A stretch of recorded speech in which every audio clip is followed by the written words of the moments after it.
Good morning, everybody. Happy Wednesday. I don't know if you can tell, but I actually have two boxes here. I'm trying to keep the flaps up for addresses. My Asriel kits have arrived, as has my prize for winning the naming of a baby for Debbie on her channel. And I'm going to start with the kits very quickly. And I also will talk a little bit about Africa during this video because I had said I would when I opened my kits. Because I have actually been looking at Reborns for years and have seen very few ethnic babies that look ethnic or done well. And in my search for ethnic babies in lots and lots of research,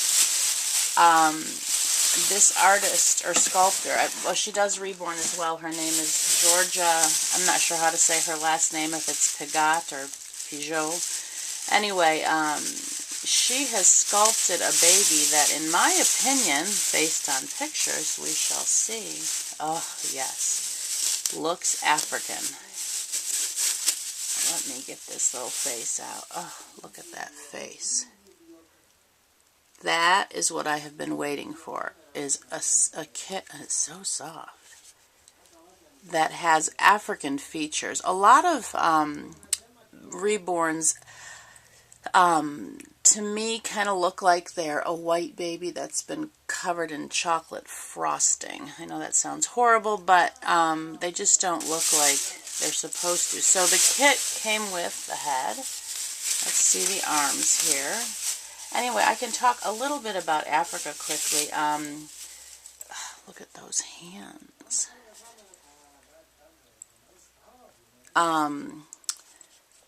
There's his little fingers. I actually grew up during the 70s when there was a huge famine in Ethiopia, if any of you remember. And I used to watch shows about it, and I always would tell my mom, I need to go there, those are my people. I mean, this is from like 2 years old. Oh, here's his little feet. Sorry, it's going to be kind of interspersed here. And so after many years of pondering it, I finally, about 4 years ago, went. And I went to Ethiopia for 6 months, where I volunteered in an orphanage. And it was amazing. It was challenging. It was, his belly plate is genetically correct, so I'm guessing, I don't know what the rules are on this stuff. And then he also came with a cloth body. So I have 3 of him. I originally had ordered 2, but then I thought I'm probably going to end up wanting to keep one of these, so I ordered a 3rd. There are 200 of him in the world. Oh, do they have numbers on them? Oh, let me see if there's certificates in here. Oh, there they are. Let's see what numbers I got, everybody, and then I'll keep talking. So that's his little card. Oh, I missed it by 1. I got number 2, 3, and 4, everybody. Oh, how fabulous is that? Somebody else got 1. I got 2, 3, and 4 of 200. Eee, that's so cool. And I'm guessing they must have, I've got to figure out where their number is on back here, so I put the right number with each doll, because I don't want the numbers to not match. I'll have to figure that. Usually it's on the neck somewhere. Anyway, so I went to Ethiopia, and I learned a lot about myself. I grew in many ways. I learned a lot about the culture. You know, we in America are so blessed with stuff and things, but we miss the mark. Here, let me have you at least looking at something sweet while I'm talking. The girls. Good morning, they're waving. The culture there is very people-orientated. They don't have a lot of money or stuff, but what they do have is the human spirit that is amazingly resilient. And I found out shortly after getting there, because the organization that I went with, they spend the first day with you kind of touring you around the city. They take you to a museum. They take you to eat the local food and everything. And then you're taken to, I lived with a local family, so I was taken to the local family's house, and then the next day they arrived and taught me how to get to the orphanage, which for me was 3 public shared taxi rides away, which, can I tell you, what an adventure. I miss those shared taxis. There's nothing like having somebody plop a baby in your lap, or having chicken at your feet, or a goat next to you. But sorry, the bags are me putting everything back away.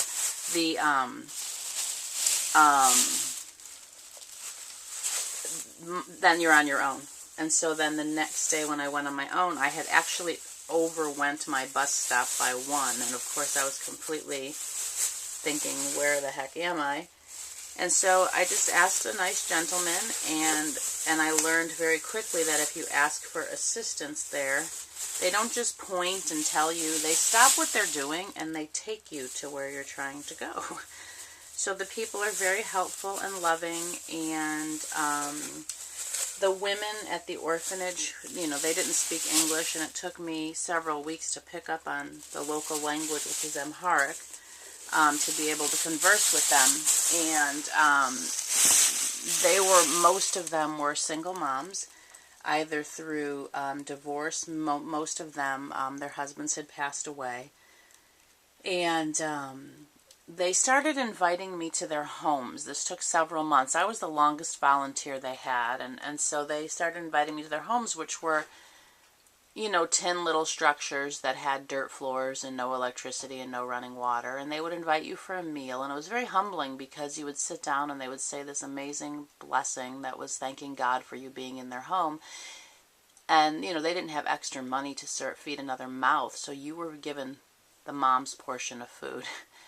And you can't turn it down. You know, I know in my heart I could, on my way home, stop for a meal or eat when I got home, but it's very insulting to turn it down. So it's just very humbling, the relationship. Relationships are the most important thing, which I learned. I made many local friends, and I had ran into a friend one day, and we went for a coffee, which is a huge thing in Ethiopia. That could take a whole video, because Ethiopia is the birthplace of coffee. So anyway, we went, and you sit and you talk for hours. And several days later, I ran into this friend again and was once again invited for coffee. And we went, and I said, you know, I'm here as a volunteer, so I do have their, you know, loosely set hours for when I go to the orphanage, and I always tried to uphold them. But there were days I would go in a little late and stay later or whatever.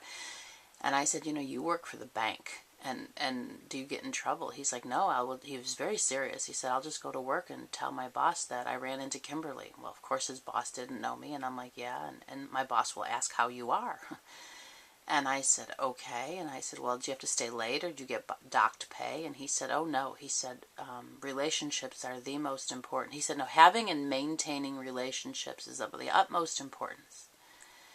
And it kind of gave me pause, because we are not like that here. And I will tell you, the 6 months I was there, I never cried so much in my life. I never laughed so much in my life.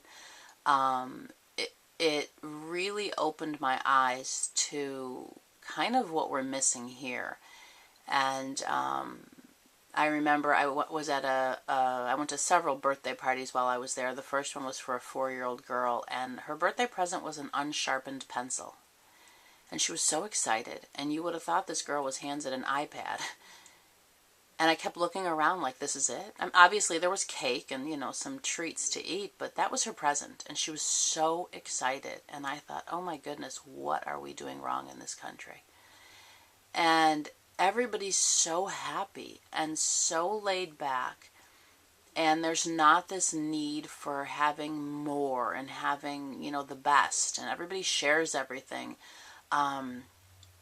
You know, those 6 months I felt like one of the most important people on the planet. To have people that interested in you and that concerned for your well-being. And when you're speaking Amharic, the greeting is hello, how are you, how is your health, how is your family, God bless you. And immediately after that is said, the next thing out of their mouth is, how are you?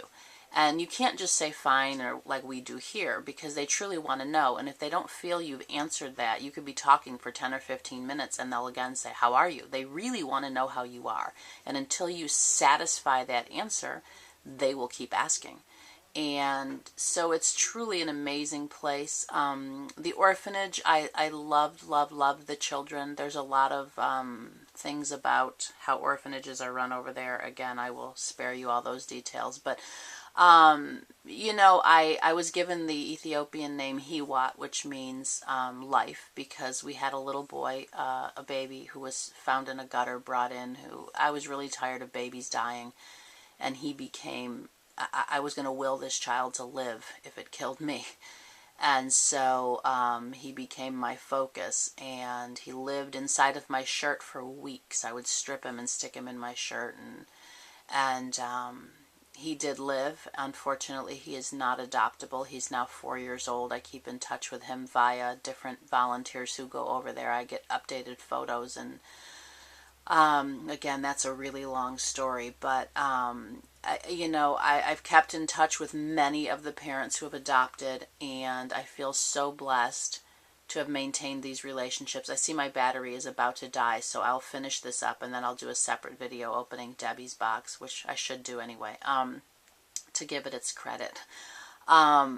But I've been back once since my 6 months, and I hope to go again either later this year or next year. It truly is the most beautiful place on earth. The media paints such a poor picture of Africa. I've been blessed to also be able to visit Kenya and Tunisia. It is my favorite place on earth. You will never feel more loved or appreciated than you will in the presence of Africans.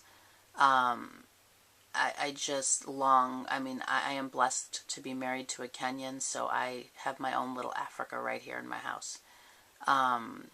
It is an amazing, amazing place, and I always tell people, if you can only take one trip in your life, go to Africa. Stick to the middle, because that's truly Africa. But it is really, really an amazing, amazing place. I truly could go on and on. It's one of my favorite subjects to talk about. But, you know, that's kind of the highlights.